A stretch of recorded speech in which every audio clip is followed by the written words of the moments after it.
উর্মির চক্রান্ত জানতে পেরে উর্মিকে লাথি মেরে বাড়ি থেকে বের করে দিল সূর্য। হ্যাঁ বন্ধুরা, অনুরাগের ছোঁয়া ধারাবাহিকের আজকের পর্বে আপনারা ঠিক এমনটাই দেখতে পাবেন। সবার সামনে দীপাকে স্ত্রী হিসেবে অস্বীকার করে সূর্য।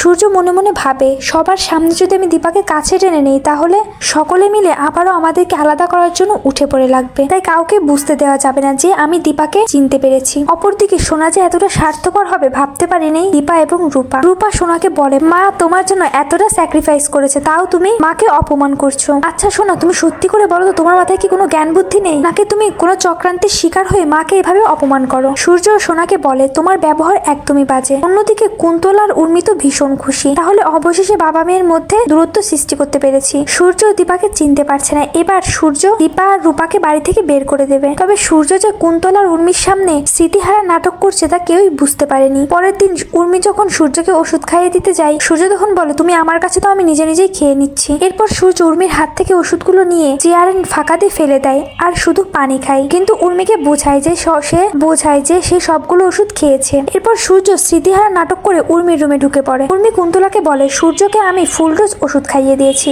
যাতে করে সে আর কিছুই মনে করতে না পারে। এবার সূর্য পাগলের মতো হয়ে দীপাকে আর কোনোদিনই সেনগুপ্ত বাড়িতে ঢুকতে দেবে না। আড়াল থেকে দাঁড়িয়ে সবটাই শুনতে পায় সূর্য বলে, উর্মি, আমি তোমার সব চক্রান্ত ধরে ফেলেছি। তুমি আমাকে এতদিন ওষুধ খাইয়ে একটা ট্রমার মধ্যে রেখেছো, তবে আজকে তোমাকে আমি সেনগুপ্ত বাড়ি থেকে লাথি মেরে বের করে দেব।